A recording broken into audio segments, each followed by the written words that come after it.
Hello, welcome back to my channel. If you're new here, I'm Taylor. I am a incoming second year law student and certified personal trainer, taking you all along the law school journey with me and showing you how I do my best to live a healthy, balanced, and productive life in the process. Today's video is going to be a little distillation of some things that I wish I knew that I want to just like share in general for incoming 1Ls. So basically just some tips based on kind of my own experiences as someone who first of all came into law school without a lot of law school connections, didn't really know what I was getting myself into, and just kind of things I picked up along the way and things that I want you to know going into your first year of law school if that's where you're at in your legal journey. So I did my first year almost entirely virtually. I had very few in-person classes because of the world that we live in.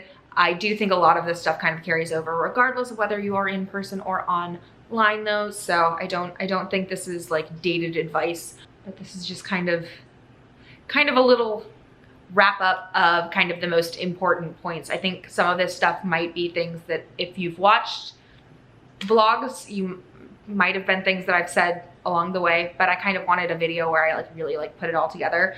So if you don't want to watch a lot of vlogs and a lot of me just being my very busy, chaotic self, here's it all condensed into a short, much more digestible segment. So the biggest thing, the number one tip, which is kind of a fun one to then follow with other tips, but the number one thing is that there is no one right way to do things. There is no one, this is how you have to study, this is how you have to take notes. There's a lot of, I feel like, people out there that are like, this is the way you brief a case, like this is how you have to brief a case, this is how you have to study, this is how you have to outline to do well in law school. And that's not it. That's not how it works. Everyone learns differently, everyone thrives differently, everyone,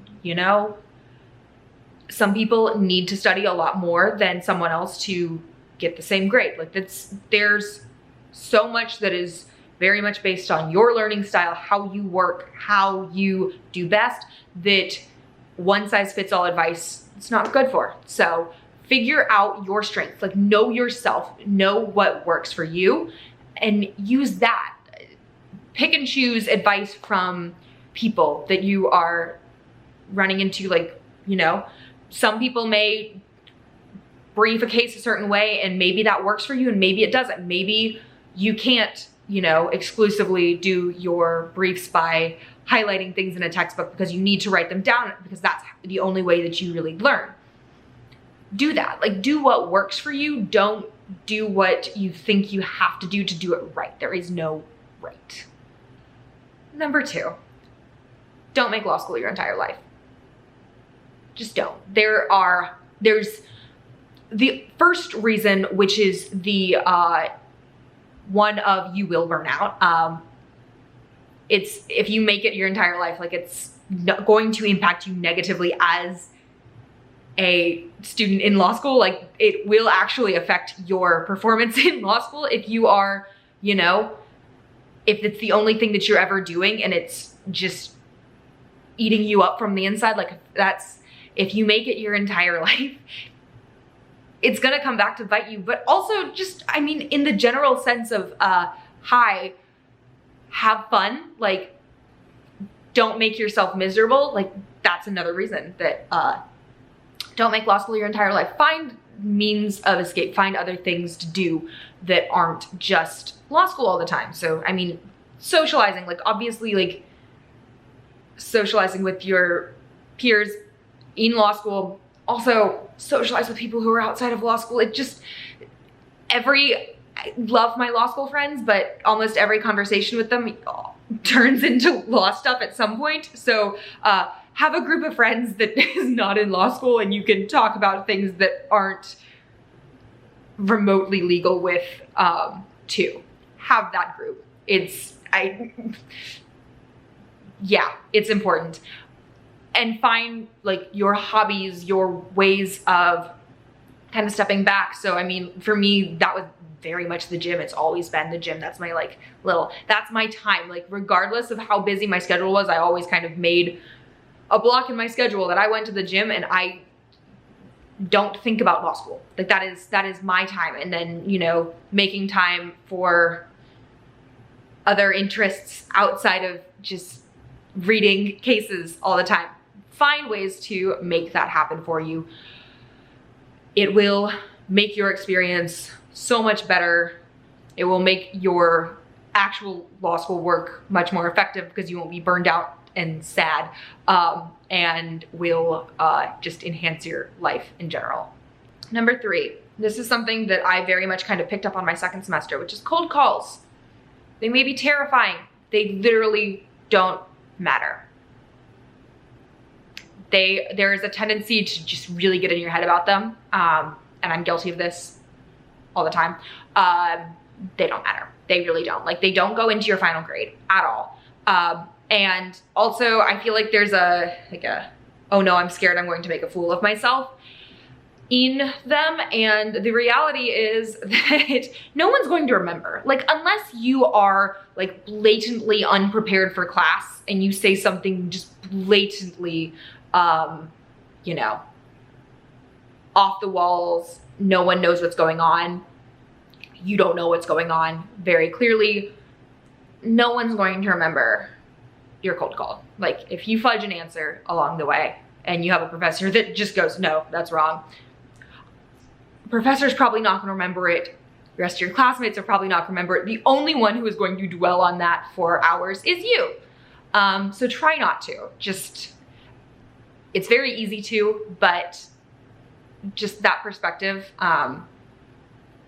is something you can kind of gain after the first semester, I feel like, to maybe not treat them as the end of the world, but they aren't. So take a deep breath, do your best, and that's it. That's really all you can do, and that's really all that you need to do, is just at least put in an effort and do the readings. The 4th thing is something that, especially for me coming in as a first generation law student, like no one in my family has been to law school before, and so I just smacked me in the face. Job recruiting comes so fast. It comes so early, and if you are a person who's not worked in a career field where hiring decisions are made months and months and months in advance, that will smack you in the face. Like, I mean, for example, I never would have guessed this, but like, I'm interviewing right now in the middle of my 1L summer for jobs for next summer. Like, it happens so quickly, and so you have to be prepared for that. And I think that's something that kind of smacked me in the face, and I had some like panic moments about getting a job this summer because I didn't realize how quickly this stuff happens. Like, you are trying to get hired in the moment grades come out in the spring semester, and people were getting jobs like super, super early on, and I just missed that train completely and then was kind of scrambling, fell into a great summer position that I loved, but definitely had a lot of panic moments because I didn't realize how quickly that process moves, and just like how important it is to be prepared for it and to know that it's coming, and at the very least to kind of understand that this is what the timeline looks like, and try to get things done earlier, because otherwise you'll be like me and really kind of panicking in the middle of March because everyone else you know has a job and you're still just floating in the ether.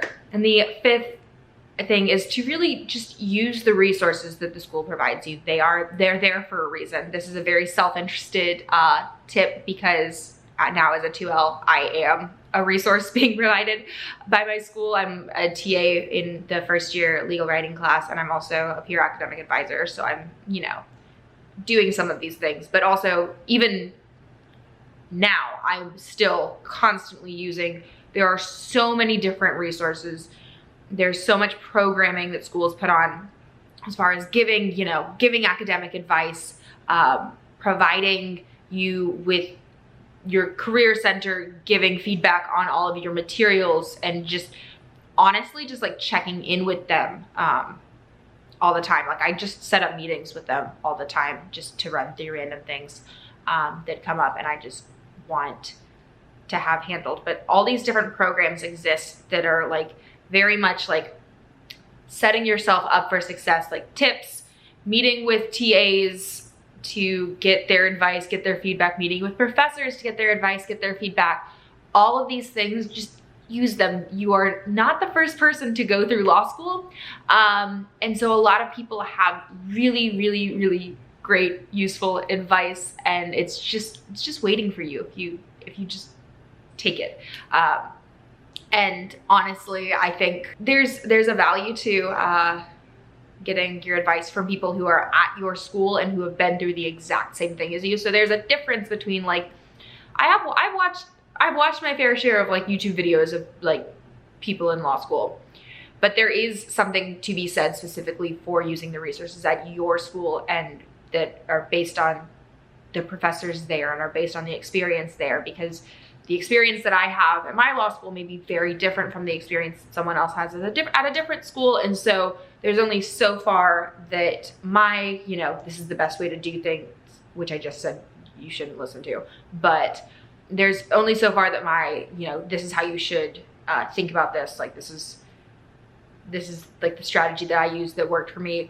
There's only so far that that's gonna go if your playing field is totally different. So your school has resources and just use them, take advantage of them. I absolutely think I would not have like done as well as I did in law school without constantly taking advantage of resources that were handed to me. There we go. I boiled it down to five key lessons. So if you are getting ready to start your 1L year, good luck. It's a lot. You can do it. Keep that balance, do what it takes. It's all that good stuff. That's the end of this video. I hope you enjoyed it. If you did, go ahead and give it a thumbs up. If you want to see more from me, there's a subscribe button down below that you can click, and there's a bell icon too, because you get notified if I post new videos. When you do that, that's always cool. And I'll see you soon for another new video. Bye.